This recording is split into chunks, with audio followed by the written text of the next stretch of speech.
Good morning, నేను Rajesh. Welcome to news and views. ప్రముఖ పేపర్లో ప్రధానంగా వచ్చిన వార్తాంశాలను ఒకసారి చూద్దాం. ముందుగా ఈనాడు, కాంగ్రెస్ వాళ్ళు వస్తే మళ్ళీ దరిద్రమే, మాకు మరోసారి అవకాశం ఇవ్వండి, తిరుగులేని అభివృద్ధి చేసి చూపుతాం. ఉస్నాబాద్ ప్రజల ఆశీర్వాదంతోనే యుద్ధానికి బయలుదేరుతున్న తొలి ఎన్నికల ప్రచార సభలో తెరాస అధినేత కేసీఆర్. 10 రోజుల్లో తేలుస్తాం, అంతా సిద్ధమైతే 4 రాష్ట్రాల కంటే ముందే తెలంగాణకు ఎన్నికలు. రద్దయిన అసెంబ్లీకి తొలుత ఎన్నికలు నిర్వహించాలని సుప్రీం రూలింగ్ ఉంది. ఎన్నికల షెడ్యూల్ గురించి కేసీఆర్ మాట్లాడడం సరికాదు, అది పూర్తిగా ఎన్నికల కమిషన్ పరిధిలో అంశం. ఇక కేసీఆర్ నిర్ణయాల్లో కేంద్ర పాత్ర, చంద్రబాబుతో భేటీలో తెదేపా ఏపీ నేతల అభిప్రాయం. జట్టుగానే వెళ్దాం, పొత్తులకు తెరతీసిన కాంగ్రెస్, తెదేపా సహా ఇతర పార్టీలకు ఆహ్వానం. 3 రోజుల్లో మిగిలిన అభ్యర్థుల ఖరారు, ఎంపికకు విస్తృత స్థాయి చర్చ. నియోజకవర్గాల నేతలతో మాట్లాడిన కేటీఆర్, అసంతృప్తులకు బుజ్జగింపులు. ఇక ఢిల్లీకి వెళ్లిన భాజపా నేతలు, కోదండరాంను కలిసిన కిషన్ రెడ్డి. కుమారస్వామి సీఎం అయ్యారు, మనమెందుకు కాలేం, మజ్లిస్ నేత అక్బరుద్దీన్ సంచలన వ్యాఖ్యలు. రికార్డు స్థాయికి పెట్రోల్ డీజిల్ ధరలు, లీటర్పై ఒకేసారి దాదాపు 50 పైసల వడ్డింపు. ఉన్మాది తుపాకీకి తెలుగు యువకుడు బలి, అమెరికాలో మరో దారుణం. సాక్షి, ఆశీర్వదించండి, మళ్ళీ వస్తున్నా, మరో 5 ఏళ్లు అద్భుతంగా పనిచేస్తాం, తొలి ఎన్నికల సభలో కేసీఆర్. పొత్తు కథ క్లైమాక్స్కు, తుది అంకానికి కాంగ్రెస్ టీడీపీ పొత్తు వ్యవహారం. నేడు హైదరాబాద్కు ఏపీ సీఎం చంద్రబాబు కాంగ్రెస్తో జత కట్టడంపై టీడీపీ నేతలకు దిశానిర్దేశం. కలిసి పనిచేయడానికి సిద్ధమన్న ఉత్తమ్, వీలైతే నేడు బాబు ఉత్తమ్తో భేటీ. త్వరలో ఇరు పార్టీల రాష్ట్ర స్థాయి చర్చలు. ఇక వీలైతే డిసెంబర్లోనే, లేదంటే 2019 మార్చిలో ఎన్నికలు నిర్వహిస్తాం, కేంద్ర ఎన్నికల ప్రధాన కమిషన్ ఓపీ రావత్. ఎన్నికలకు ఈసీఐ సన్నద్ధం. 10న ఢిల్లీకి సీఈఓ రజత్ కుమార్, 11న రాష్ట్రానికి ఈసీఐ బృందం. ఆంధ్రజ్యోతి, దీవించండి, టీఆర్ఎస్ సర్కారును రెన్యువల్ చేయండి. తొలి ప్రచార సభలో ప్రజలకు కేసీఆర్ పిలుపు. కాంగ్రెస్కు ఓటేస్తే ఆగమే అని హెచ్చరిక. ఎన్నికల తేదీపై 5-6 రోజుల్లో స్పష్టత. 4 రాష్ట్రాలతోనే తప్పనిసరి కాదు, ముందైనా తర్వాతైనా జరపవచ్చు, సాధ్యమైనంత త్వరగా జరపాలి, సుప్రీం చెప్పింది. సిసి రావత్. ఇక టీఆర్ఎస్లోకి సురేష్ రెడ్డి, ఇంటికి వెళ్లి ఆహ్వానించిన కేటీఆర్, అంగీకరించిన కాంగ్రెస్ మాజీ స్పీకర్. కేసీఆరే బఫూన్, జ్యోతిష్యుడు చెప్పాడని సచివాలయానికి రాలేదు కుంచియా. కేసీఆర్ దొంగ పాస్పోర్ట్లు వ్యాపారి, కేసీఆర్ గారు అని సంబోధించనక్కర్లేదు. 11-18 వరకు కాంగ్రెస్ జెండా పండుగ. 12న రాష్ట్రానికి గులాం నబీ ఆజాద్, ఉత్తమ్ కుమార్ రెడ్డి. కాంగ్రెస్లోకి కొండ దంపతులు, ఆజాద్ సమక్షంలో సొంత గూటికి. నేడు మీడియా ముందుకు ప్రకటన. 11న కాంగ్రెస్లోకి డిఎస్, ఢిల్లీలో కాంగ్రెస్ పెద్దలతో భేటీ. ఎమ్మెల్సీ భూపతి రెడ్డి కూడా. నమస్తే తెలంగాణ, అభివృద్ధిని చూడండి, ఆశీర్వదించండి. ముందస్తు ఎన్నికలకు కారణం కాంగ్రెసే. కాంగ్రెస్ పార్టీకి అధికారం ఇస్తే పంటికి అంటకుండా రాష్ట్రాన్ని మింగేస్తారు. కాంగ్రెస్ నేతలు ఢిల్లీకి గులాములు అంటూ కేసీఆర్ ఈ సభలో తీవ్రస్థాయిలో కాంగ్రెస్ విరుచుకుపడ్డది ప్రధానంగా ప్రచురించడం జరిగింది. ఇక త్వరితగతిని ఎన్నికలు, రాష్ట్ర యంత్రాంగం సిద్ధంగా ఉండండి, 32 రోజుల్లో ఎన్నికలు నిర్వహిస్తాం. ఇక కేసీఆర్ తరిమేస్తే కాంగ్రెస్ తీసుకొస్తుందా, టీడీపీతో పొత్తుపై చిత్కారాలు. ఇక కాంగ్రెస్కు భారీ షాక్. 12న టీఆర్ఎస్లోకి కేఆర్ సురేష్ రెడ్డి. ఆన్స్ India, KCR kicks off poll battle, TRS poaches Suresh Reddy. Poll panel team coming to check TS ready lines. Akbaruddin wants to do SDK in Telangana. Congress to work on probably list after sealing political alliance. Konda couple to return to Congress fold. TDP Congress tie up in the offing. ఇది ప్రధానంగా వచ్చిన వార్త. Welcome back. ఇక తెలంగాణ రాష్ట్రంలో ముందస్తు ఎన్నికలు వచ్చిన నేపథ్యంలో ఇక ఇరు పార్టీలన్నీ కూడా పొత్తులపై దృష్టి పెట్టాయి. ఇక ఏపీ ముఖ్యమంత్రి చంద్రబాబు నాయుడు ఇవాళ హైదరాబాద్కు రాబోతున్నారు. కాంగ్రెస్తో పొత్తులకు సంబంధించి కూడా చర్చించబోతున్నారు. ఇక బీజేపీ కూడా నిన్న కోదండరామ్ తోటి జనసమితి పార్టీతో భేటీ అయ్యారు. దీనికి సంబంధించి కూడా పొత్తులపై చర్చ జరగబోతుంది. ఇక పొత్తుల అంశం ఎలా ఉండబోతుంది ఏంటి అనే దానిపైనే చర్చ ప్రారంభిద్దాం. చర్చలో పాల్గొంటున్నారు TRS party MP Sitaram Nayak garu, ఇక కాంగ్రెస్ నుంచి అద్దంకి దయాకర్ గారు, బీజేపీ నుంచి పాల్వాయి రజని గారు, టీడీపీ నుంచి పాల్వాయి రజని గారు, ఇక బీజేపీ నుంచి సీతారెడ్డి గారు. Right, okay. ఇక ఈ అంశానికి సంబంధించి చర్చ ప్రారంభిద్దాం. దయాకర్ గారు, విషయం చెప్పండి. ఈరోజు చంద్రబాబు నాయుడు రాబోతున్నారు, ఇక్కడ కాంగ్రెస్తో పొత్తులకు సంబంధించి చర్చించబోతున్నారు అనేది ఎన్ని గంటలకు ఈ భేటీ ఉండబోతుంది? వాళ్ళు ఏం కోరుతున్నారు? ఎన్ని సీట్లు కోరుతున్నారు? టీడీపీతో పొత్తు అనే అంశం ఈరోజు వాళ్ళ రాష్ట్ర కార్యవర్గంలో తీర్మానం జరిగే అవకాశం ఉంది. పోలిట్ బ్యూరోతో కూడా అనుకున్న తర్వాత ఉంటుంది. ఇంతవరకు అయితే కాంగ్రెస్ నుంచి మాత్రమే ప్రపోజల్ ఉంది. వాళ్ళ నుంచి ఇంకా అది రిజెక్షనా యాక్సెప్టెన్స్ అనేది రాలేదు కాబట్టి దాని మీద ఇంకా లోతైన అంశాలు మాత్రం చర్చించలేము. రెండవది ఏంటంటే కాంగ్రెస్ పార్టీ గత 2-3 నెలల నుంచే జాతీయ స్థాయిలో పొత్తులకు సంబంధించిన అంశంలో ఎవరైతే కాంగ్రెస్కి అనుకూలంగా మోడీకి వ్యతిరేకంగా ఉంటారో ఆ పార్టీలన్నింటి ఒక కూటమిగా చేయాలనేది గతంలో ఒక 2-3 నెలల నుంచి జరుగుతున్న ప్రయత్నం. దానిలో భాగంగానే 2 రాష్ట్రాల్లో వాళ్ళ యొక్క ఇష్టానుసారంగా ఉండడానికి వాళ్ళకి స్వేచ్ఛ ఉంది కాబట్టి మొదటగానైతే తెలంగాణలో అభ్యంతరకరం లేదు కాబట్టి ఉత్తమ్ కుమార్ రెడ్డి గారే డైరెక్ట్గా కన్సల్టేషన్ అయితే మొదలుపెట్టిన మాట వాస్తవం.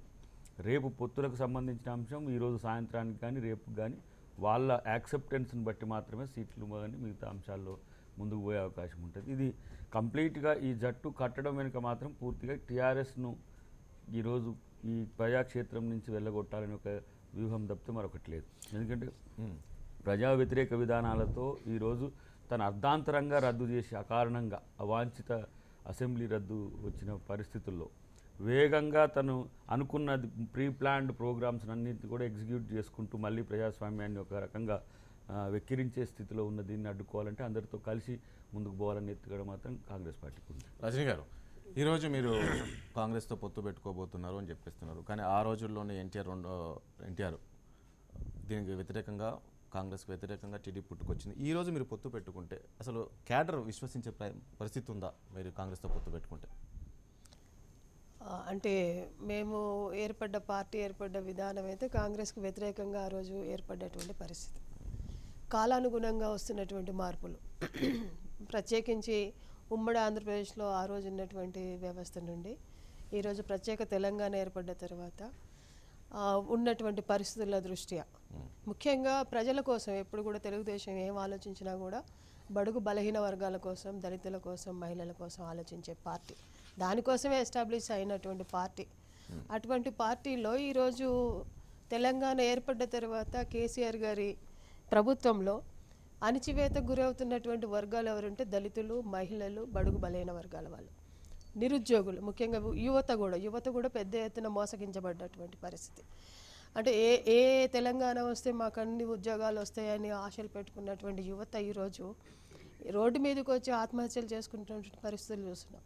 దళితులకి అసలు క్యాబినెట్లో స్థానం లేనటువంటి పరిస్థితి, మహిళలకు క్యాబినెట్లో స్థానం లేనటువంటి పరిస్థితి, 3 ఎకరాల భూమి లేనటువంటి, ఈ అన్నిటికి కారణమైనటువంటి ఒక వ్యవస్థ తయారైనటువంటి ప్రస్తుత తరుణంలో అన్ని పార్టీలను, ఏదైతే ప్రభుత్వానికి వ్యతిరేకంగా ప్రతిపక్షంలో ఉన్నటువంటి అన్ని పార్టీలు కలుపుకొని ఈరోజు వెళ్లాల్సినటువంటి, ఈరోజు ఎన్టీ రామారావు గారు ఉన్నా కూడా ఇదే నిర్ణయం చేసుకునేవారు. అంటే మేము ఇంకా ఓపెన్ అవ్వలేదు కానీ తెలంగాణలో టీడీపీ ఉందా ఏంటి సార్? అంటే ఒకటి విషయం ఏంటంటే ఇప్పటికే పార్టీ చాలా మంది కూడా 15 మందిలో సార్ 12 మంది ఎమ్మెల్యేలు టీఆర్ఎస్ పార్టీకి చేరారు, ఒకరేమో కాంగ్రెస్ పార్టీకి చేరారు, ఇక 2 మాత్రమే ఉన్నారు కదా. ఆల్రెడీ లీడర్స్ అంతా కూడా చేరిపోయారు కదా. క్యాడర్ ఎక్కడ ఉంది టీడీపీ ఇక్కడ అని చెప్పేసి టీఆర్ఎస్ చెప్తూ ఉంది చాలా రోజుల నుంచి. వాళ్ళు చెప్తారండి, వాళ్ళు చాలా చెప్తారు. వాళ్ళు చాలా వరకు ఎదురు చూశారు, తెలుగుదేశం టీఆర్ఎస్ కలవాలని చూశారు. ఒక ఆంధ్ర పార్టీ అని చెప్పేసి వీళ్ళు ప్రచారం చేస్తూ వెళ్ళారు కదా. అదే ఆంధ్ర వాళ్ళతోనే కదా మొన్న గెలిచింది. 99 స్థానాలు వచ్చింది అంటే హైదరాబాద్లో ఆంధ్ర వాళ్ళు ఉంటారని ఒప్పుకుంటారా లేదా? ఒప్పుకుంటారా? ఎవరైనా ఒప్పుకోవాల్సిందేగా ఆంధ్ర వాళ్ళు హైదరాబాద్లో ఎక్కువ శాతం మంది ఉన్నారని. అదే ఆంధ్ర వాళ్ళే కదా మొన్న జిహెచ్ఎంసీ ఎన్నికలలో వీళ్ళకి 99 స్థానాలు అంటే అందరూ కలిపే కదా ఇచ్చింది. ఎవరు కూడా కేసీఆర్ని వ్యతిరేకించలేదు కదా ఆ రోజు. ఎందుకు వ్యతిరేకించలేదని అంటే ఈ రాష్ట్రాన్ని బాగు చేస్తానికి వచ్చారు, తెలంగాణ అభివృద్ధిలోకి ముందు పోతుందని ఆ రోజు అదే ఆంధ్ర వాళ్ళ కాళ్ళకి ముళ్ళు గుచ్చుకుంటే నేను పంటితో తీస్తా అని చెప్పి మాట్లాడిన కేసీఆర్ గారు కదా. అదే ఆంధ్ర వాళ్ళకి నిన్న హరికృష్ణ గారిది మా నాయకుడిది ఇదైతే కూడా పెద్ద ఎత్తున వారికి స్మృతివనం కూడా నిర్మిస్తానని మాట్లాడిన వారు కాదా. అదే నేనేమంటున్నంటే టీఆర్ఎస్ వైపు ఉంటారా తెలుగుదేశం వైపు ఉంటారా తర్వాత విషయం. నువ్వు నిన్నేం మాట్లాడిన ప్రెస్ మీట్లో మీరు మాట్లాడిన విధానం ఏంటి? ఇది ఆంధ్ర ఆడోడండి మన దగ్గరకు వచ్చి పెత్తనం చేసేది, ఆంధ్ర పార్టీ గురించి మాట్లాడతారేంటండి, వాళ్ళకి ఏమున్నాయి 0% ఓట్లు ఉన్నాయి వాళ్ళ గురించి మాట్లాడతారా అని మాట్లాడినటువంటి పరిస్థితి కేసీఆర్ గారు.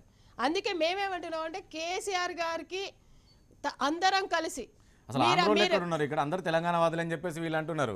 మీరు ఆంధ్రోళ్ళు అంటున్నారు కానీ ఇక్కడ ఉన్న వాళ్ళందరూ తెలంగాణ రాజేష్ గారు సారీ మీరు మరి అట్లా అని మీరు దాటేయకండి. నిన్న ఏమన్నాడు కేసీఆర్ గారు? ఏమన్నారు నిన్న కేసీఆర్ గారు ప్రెస్ మీట్ లో? మీ అందరు కూడా ఉన్నారు కదా ప్రెస్ మీట్ లో. ఏమన్నారు వాళ్ళు? ఆంధ్ర టీడీపీ పార్టీ గురించి మాట్లాడినప్పుడు కాంగ్రెస్ టీడీపీ పొత్తుపోతుంది అని అంటే ఏమన్నారు? అది ఆంధ్రలో పార్టీ అని మాట్లాడినటువంటి పరిస్థితి ఆయన నోటి నుండి వచ్చింది. మేమెవరం కూడా అన్నది కాదు. మేము ఎప్పుడు కూడా తెలుగుదేశం పార్టీ తెలుగు వాళ్ళందరి కోసం ఆలోచించే పార్టీ, బడుగు బలహీన వర్గాల కోసం ఆలోచించే పార్టీ. కానీ మేమేనాడు కూడా ఆంధ్ర తెలంగాణ అని చెప్పేసి మా నాయకుడు కూడా పలు సందర్భాల్లో కేంద్రంలో మేము అప్పుడు సఖ్యతగా ఉన్నప్పుడు కూడా తెలంగాణలో రావాల్సినటువంటి గిరిజన యూనివర్సిటీ గురించి కానీ బయ్యారం కానీ రైల్వే కోచ్ గురించి కానీ మా నాయకుడు మాట్లాడినటువంటి సందర్భం. ఓకే శ్రీధర్ గారు ఏంటి నిన్న కిషన్ రెడ్డి గారు కూడా నిన్న కోదండరామ్ తోటి భేటీ అయినట్టున్నారు, ఏమైనా పొత్తులు పెట్టుకోబోతున్నారా మీరు కూడా? నేను పొత్తులు అంటే ఎలక్షన్స్ వరకు ఏమైనా కలిసి వచ్చేటటువంటి పార్టీలు ఏమైనా ఉంటే నిన్న ప్రెస్ మీట్లో బాధాప్తా చెప్పినాం. ఏమైనా కలిసి వచ్చే వ్యక్తులు శక్తులు టీఆర్ఎస్ ప్రభుత్వానికి వ్యతిరేకంగా పోరాడి ఇవాళ ఆల్టర్నేట్ గవర్నమెంట్ తీసుకురావడం కోసం to make BJP a strong alternative in Telangana ఖచ్చితంగా ప్రయత్నం చేస్తాం.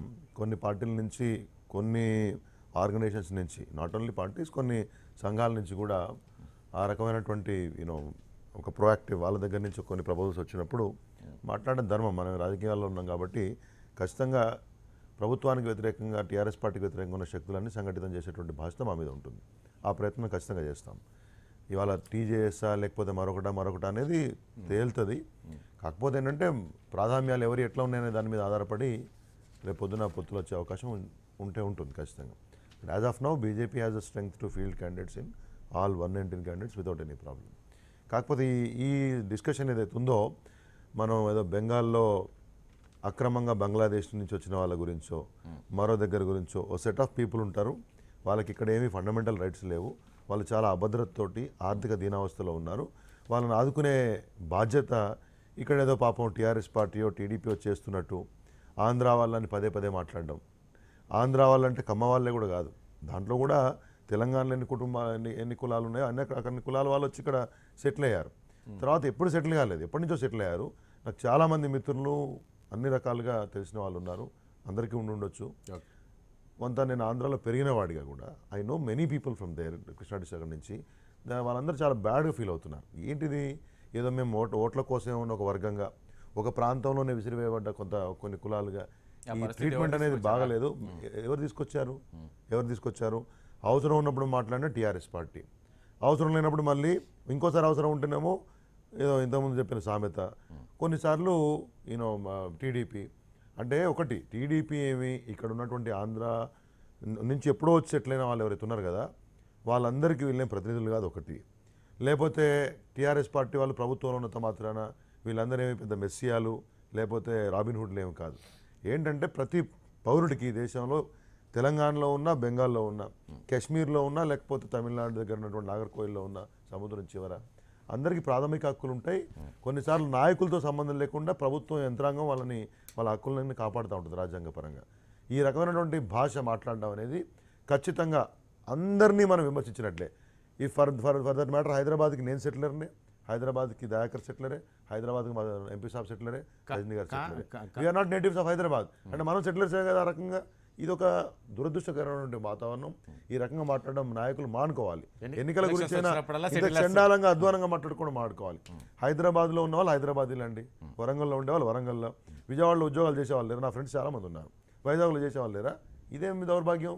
ఫస్ట్ వీఆర్ ఇండియన్స్ అనేటువంటి, అంటే దీనికి ఏం పెద్ద కొత్తగా చెప్పనక్కర్లేదు. ఈ రకమైనటువంటి ఎన్నికల భాష మాట్లాడి ఓసారి ఇట్లా హైదరాబాద్ ఎలక్షన్స్ ఒకలాగా, కార్పొరేషన్ ఎలక్షన్ ఒకలాగా, ఎంపీ ఒకలాగా, ఎమ్మెల్యే ఒకలాగా, ఈ చెత్త పోవాలని చెప్పేసి నేను కోరుకుంటున్నాను. ఈరోజు వీరనే కాదు ఎవరైనా వారి గురించి అనట్లేదు నేను. I'm not particular to one party. వీళ్ళు ఇట్లా మాట్లాడడం అనేది హైదరాబాదీయులను, తెలంగాణలో ఉండే వాళ్ళను మనం అనవసరంగా వాళ్ళని అవమానపరిచినట్లు ఎన్నికల యంత్రాలుగా. కాబట్టి ఒకటి ఎండ్ ఆఫ్ ద డే ఇవాళ నిన్న జరిగినటువంటి పరిణామాలు చూస్తే కూడా టీఆర్ఎస్ పార్టీ డొల్లతనం మీకు బయటపడింది. ఎన్నికల కమిషనర్ చేసినటువంటి వ్యాఖ్యలు, దయచేసి ఏ ముఖ్యమంత్రి గారి మీద అట్లా వ్యాఖ్యలు చేయకూడదని నేను మాట్లాడదాం. ఈ సెడ్ ప్రీ పోస్టరస్ అన్కాల్డ్ ఫర్, అంటే అర్థం పర్థం లేని మాటలు చేసి ఉండాల్సింది కాదు. ఎవరి జ్యోతిష్య నమ్మకాల మీద నేను ప్రెడిక్ట్ చేయను. నాకు ఫోన్ కూడా చేయలేదు అని చెప్పాడు. ఫోన్ చేయలేదు కదా ఆయన చెప్పాడు. వాళ్ళ సిఎస్ ఫార్మర్ సిఎస్ మా కొలీగ్ని కలిశారు, సిఎస్ నన్ను కలిశాడు. కానీ హైపోథెటికల్ అంశాలు అంటే నేను రద్దు చేద్దాం అనుకుంటున్నాను. 6 నెలల సమయం ఉంటుంది కదా అని చెప్పాడు. అంటే ఇప్పుడు కేసీఆర్ చెప్తున్నట్లుగా నవంబర్లో ఎన్నికలను రావనుకోవాలా, ఎట్లా చెప్పాలి? నవంబర్లో రానివ్వండి, డిసెంబర్లో రానివ్వండి, ఎన్నికల కమిషన్ డిస్కషన్ అండి. ఆయన ఏం చెప్పాడు, ప్రిపేర్డ్నెస్ అనేది మిగతా 3 రాష్ట్రాల్లో ఉన్నంత వేగంగా ఇక్కడ అవుతుందో లేదో నాకు తెలియదు, నేను వెళ్ళి చూడాలి, చూసిన తర్వాత నమ్మకం వస్తే చేస్తాము, ముందే చేస్తుండొచ్చు, తర్వాత చేస్తుండొచ్చు. ఇంకో విషయం చెప్పాడు ఆయన, మా దగ్గరకు వచ్చి అడిగారు వాస్తవమే, అంటే వీళ్ళు చూడండి ప్లానింగ్ హైపోథెటికల్, అంటే మేము పోకముందే మేము పోతాం సార్, మీరు ఏం చేస్తారంటే నువ్వు పోయిన తర్వాత ఎన్నికల సంఘాలు ఏం చేయవు, పేపర్ మీద చూస్తారు వాళ్ళు, yes this has been dissolved, governor approved, issued a notification based on which వాళ్ళ ఆఫీసర్ పంపించాలి ఇక్కడ ఉన్న కమిషన్, అవును సార్ ఇక్కడ అయిందని. ఇవన్నీ కాకుండా అంటే ఒకటి ఫైనల్ చెప్పేవాడు, అన్ని రాజ్యాంగ వ్యవస్థలు నా చేతిలో ఉన్నాయి, నేను అత్యంత బలవంతున్నని ప్రజలను నమ్మించే ప్రయత్నం చేయడం ద్వారా మిగతా వాళ్ళని వీక్ చేయాలనుకుంటున్నారు. ఇది సరైన పద్ధతి కాదు ఎట్ ఎవ్రీ స్టేజ్. అది ముఖ్యమంత్రి స్థాయిలో ఇంకా ఆహ్వానించాల్సిన అంశం కాదు, నేను చెప్పాను. రైట్, సీతారాం నాయక్ గారు ఏం చెప్తారు? ఇప్పుడు మనం చూస్తున్నాం పొత్తుల విషయంలో ఎట్లానైనా సరే, ఎలాగైనా సరే కేసీఆర్ను గద్దె దింపాలే ఆలోచనలోని విపక్షాలన్నీ కూడా ఉన్నాయి. ఇటు కాంగ్రెస్, టీడీపీ ఇవన్నీ కూడా పొత్తు పెట్టుకోబోతున్నాయి, ఇటు బీజేపీ, కోదండరాం జనసమితి కూడా పొత్తు పెట్టుకోబోతున్నాయి. ఏం చెప్తారు ఈ పొత్తుల విషయంలో? ఎలక్షన్లు వస్తున్నాయండి, బలహీనంగా ఉన్నోళ్ళు నలుగురు కలిస్తే మేము ఏమైనా గద్దె దించుతాం, ఒక శాపనార్థాలు ఏదో ఒక రకమైనటువంటి కుట్రగా భావిస్తారు జనాలు. ప్రజాస్వామ్యంలో కలిసి పనిచేయవచ్చు, అది వేరు. కానీ మేము దించుతాం, ఆయనను తీసేస్తాం, ఆయన ఉండకూడదు అంటే ప్రజలు కూడా ఆలోచిస్తారు కదా, వీళ్ళంతా ఒకటే, ఆయన ఎందుకు దించేయాలనుకుంటున్నారు, ఇంతకుముందు వీళ్ళంతా కలిసి చేసింది ఏంది, మళ్ళీ ఇప్పుడు వీళ్ళంతా కలిసి కూడా ఆలోచిస్తున్నారు ఎందుకు ముందస్తుకు వెళ్ళాల్సిన పరిస్థితి వచ్చింది, అది కూడా క్లారిటీ ఇవ్వాలని చెప్పేసి అందరూ అదే ఆలోచిస్తున్నారు. ఇచ్చారు కదా అండి, ఎలక్షన్ జోన్లో ఉన్నారు కనుక 4 నెలలు 6 నెలల ముందు పోవడంలో తప్పేం లేదు. బీజేపీ పోయింది, టీడీపీ పోయింది, కాంగ్రెస్ పోయింది, పోయిన ఎవరో చెప్పమని రాదు. అది చెప్పినాక ఇది అడుగుతేనేమో మనం ఏమైనా సమాధానం చెప్తాం. వాళ్ళు కూడా ముందస్తు పోయారు కదా, ముందస్తు పోయారు, ఇది ముందస్తు కాదు. ఇంకా ఈ జోన్లో ఉన్నారు కనుక పోయారు. పొత్తుల గురించి ఎవరు భయపడేది లేదండి. ఎందుకు భయపడారంటే ఇప్పుడు వాళ్ళందరూ కలుస్తున్నారంటేనే తెలుస్తుంది టీఆర్ఎస్ని ఎదుర్కోలేము, మేము కొంత వీక్గా ఉన్నామన్నట్టే కదా, దాని అర్థం క్లియర్ అవుతా ఉంది కదా. లేకపోతే కలుసుడు ఎందుకు? ఇప్పుడు ఎవరికి వాళ్ళ కాంగ్రెస్కి ధీమా ఉంది, మేము 2009లో మేమే ఎక్కుతాం, కేసీఆర్ని తీసేస్తారన్నప్పుడు వాళ్ళ వీళ్ళని పిలిచి పొత్తులు కనుక మనం పొత్తుల గురించి కూడా ఎవరిని విమర్శించేటువంటి ప్రజాస్వామ్యంలో మనకు హక్కు కూడా లేదు, ఇష్టం. కానీ టీడీపీ మన గ్రేటర్లో చాలా స్ట్రాంగ్ ఉందని చెప్పేసి చెప్తున్నారు. వినండి, మీరు ఒక టీడీపీ విషయానికి వస్తే మళ్ళీ ఈ రెండు కాంగ్రెస్ టీడీపీ పొత్తు పెట్టుకుంటే కొంత టీఆర్ఎస్కి ఇబ్బందికైన పరిస్థితి అని చెప్పేసి అంటున్నారు కదా, అలాంటి పరిస్థితి ఏముండదా సార్? టీడీపీ 80 రోజుల్లో అండి చుక్కలు చూపెట్టారు కాంగ్రెస్ వాళ్లకు. 80 రోజుల్నే ఎంత చేసి ఉంటే చేసి ఉంటారు. రేపు ఆలోచించారా? ఆ క్యాడర్ అయితే ఉంది కదా, నాయకులు లేకపోవచ్చు తెలంగాణలో, టీడీపీ నాయకులు లేరు, అది మనకు అందరికీ తెలుసు. కొత్త క్యాడర్ ఉన్నది, ఉన్నటువంటి క్యాడర్ ఎవరైనా 10-20 మంది ఉంటే వాళ్ళు ఆలోచిస్తారు కదా. మేమేమో ఆంధ్ర పార్టీ అని ఎందుకు అనవలసి వస్తుంది? ఈ పార్టీ పుట్టిందే చంద్రబాబు, ఎన్టీ రామారావు గారు పుట్టించారు, అతను ఆంధ్ర వ్యక్తి, అది అందరికీ తెలిసిన వాళ్ళు కనుక ఆంధ్ర పార్టీ అంటారు దాన్ని. ఆ ఆంధ్ర పార్టీ అన్నంత మాత్రాన తెలంగాణ బతికేటువంటి ఆంధ్ర నుంచి ఉన్న వాళ్ళంతా ఆయనకి వేసిన కాంగ్రెస్ వాళ్ళు లేరా, అలా బీజేపీ వాళ్ళు లేరా, వేరే పార్టీకి సంబంధించిన లేడా? వాళ్ళంతా టీడీపీ అనగానే అంతా ఇట్లా ఇక్కడ ఉన్న సెటిలర్స్ అంటేనే ఒక టీడీపీ అన్న ముద్ర అది ఎవరు వేసుకుంటారండి. ఇప్పుడు 4.5 సంవత్సరాలు అయింది, ఒక్కరి మీద కేసు అయ్యి ఎవరైనా కొట్టి ఎవరైనా ఆస్తులు గుంజుకొని ఎన్ని రకాలుగా మాట్లాడారు. తెలంగాణ అయిపోతే ఆంధ్రలో ఇళ్లలో వెళ్ళిపోతారు, గుంజుకుంటారు, కొడతారు అని ఎక్కడన్నా ఏమైనా జరిగిందా? ఎందుకు ఆ భద్రత వాళ్ళని కల్పించి వాళ్ళ దగ్గర ఏదో లాభం పొందాలి అనేటువంటి లాలుచి మాట్లాడడం తప్పది. మాట్లాడిన విషయం ఏంటంటే ఇప్పటికీ చంద్రబాబు నాయుడు తెలంగాణలో ఉండేటువంటి టీడీపీ నాయకులు దయచేసి వాళ్ళు గమనించాలి, ఇప్పటికీ కుట్రపూరితంగా చేస్తున్నారని నేను అంటలేను. ప్రధానమంత్రి అన్నటువంటి మాట ఇది పార్లమెంట్లో అందరూ విన్నాం. గల్లా జయదేవ్ కూడా టీడీపీ కాంగ్రెస్ సరిగా విభజన జరగలేదు, రాత్రి చేసిరు సత్యం అన్నాడు. సిడబ్ల్యూసీకి చంద్రబాబు నాయుడు ఆంధ్ర పార్టీ అనకపోతే ఏమంటామండి? నువ్వు మాకేం సంబంధం? తెలంగాణలో ఉన్న బిడ్డకి కాళేశ్వరం నీళ్లు రావా? ఆంధ్రాలో వాళ్ళు వచ్చి ఇక్కడ ఉంటే వాళ్ళకి తెలియదా? వాళ్ళు అనుకోరా ఎవరేం చేస్తున్నారని అనుకోరా? అనుకొని చంద్రబాబు మేము తెలంగాణలో తింటాం, చంద్రబాబు మమ్మల్ని కోసినా నరికినా మా మీద ఇంకేం చేసినా మేము ఇంకా చంద్రబాబుని పట్టుకొని ఉంటామన్నమా? టీడీపీ రజితమ్మని పెట్టుకోరాదు, మాకేం సంతోషిస్తాం ఏమి మా దగ్గర మా పార్టీ అని. ఇంకా తెలంగాణను శని పట్టుకొని పట్టినట్టు ఊగులాడుకుంటూ ఉండి కాంగ్రెస్ను చుక్కలు చూపెట్టి ఇప్పుడు కాంగ్రెస్ ఆంధ్రలోనేమో నాశనం చేసిరు, మేము ఎవరు కలిసి ఉండమంటారు. ఇక్కడ మేము వాళ్ళతో కలిపి ప్రజలంతా ఇదా అండి? వాళ్ళు చూడరా? ప్రజలన్నీ అబ్జర్వ్ చేస్తున్నారు. అరే 100% చేస్తారండి. ఆంధ్రాలోనేమో కలవరు, ఎందుకంటే కాంగ్రెస్ పార్టీ పరిస్థితులు వేరు, అక్కడ పరిస్థితులు వేరు కదా. నువ్వు జాతీయ అధ్యక్షుడు రెండు దిక్కుల నువ్వు అందుకోసం అంటున్నావు కదా. ఈడ వీళ్ళ పార్టీ వీళ్ళు తెలంగాణలో పార్టీ పెట్టుకొని 10 మందితో పూర్తి కలిస్తే బాగానే ఉంటుంది. ఆడోటి మాట్లాడుతున్నారు, జాతీయ అధ్యక్షుడు జాతీయ పార్టీ కదా, అది జాతీయ పార్టీ కదా నాశనం చేస్తా అంటే ఇక్కడ తెలంగాణలో ఉన్నోళ్ళు నువ్వు అట్లనే ఉంటావా? నువ్వేం మాట్లాడవా? సిడబ్ల్యూసీకి ఇక్కడ ఒక ప్రాజెక్ట్ రావద్దని రాస్తే రజితమ్మ మాట్లాడాలి కదా, మాట్లాడితేనే కదా రేపు ప్రజలు ఆమె వచ్చే తెలంగాణలో ఉండేటువంటి బిడ్డలు. మరి నువ్వే పార్లమెంట్లో తిట్టు, ఇక్కడ వచ్చామో అందరి మీద రాయి కాయిదాలు రాయి, వీళ్ళకి ఏది కావద్దని మాకు అడ్డుపడు. తెలంగాణ నువ్వు ఆంధ్ర అభివృద్ధి జరగాలని తెలంగాణకు అడ్డుపడ్డప్పుడు తెలంగాణలో ఉండే టీడీపీ బిడ్డలు మాట్లాడితేనే కదా ఇక్కడ ఉండే టీడీపీ ఎవరైనా కార్యకర్తలు ఎవరైనా ఒకరు ఇద్దరు ఉంటే అరే ఇట్లా జరిగిందని మాట్లాడడానికి. ఇక్కడ తెలంగాణలో టీడీపీ వాళ్లకు మాకేం శత్రువులు కాదు, ఏమైనా ఉంటే ఆ ఆంధ్ర నాయకులతో మాకు పంచాయతీ. ఆ రోజు అదే పంచాయతీ, ఈ రోజు అదే పంచాయతీ. తెలంగాణలో ఉన్నటువంటి బిడ్డని ఈ 4 సంవత్సరాల నుంచి ఎవరి మీద ఒక కేసు అయిందా? ఏం చేసినామని ఎందుకు మాకు వ్యతిరేకం అవుతారు? వాళ్ళేదో వాళ్ళ దగ్గర నుంచి లాభం పొందాలి, ఈ పేరు పెట్టి ఆ పేరు పెట్టి అని వాళ్ళు ప్రయత్నాలు చేస్తే దానికి మనమా ప్రజలు చూస్తున్నారు, దాన్ని మనం ఏం చేయగలుగుతాం? పొత్తులు అన్నవి జరుగుతాయి. మేము కూడా అప్పట్లో 2009లో పొత్తు పెట్టుకున్నాం. అప్పుడు తెలంగాణ ఒక పార్టీ ఉండే మనకు ఆ స్ట్రెంత్ కనబడాలని పెట్టుకున్నాం. ఇలా కూడా అవసరం వస్తే పెట్టుకుంటారు. పొత్తులలో పెట్టే దాని మీద ఒక బ్రేక్ తీసుకున్నాం. బ్రేక్ తర్వాత ఇదే అంశానికి సంబంధించి చర్చ కంటిన్యూ చేద్దాం.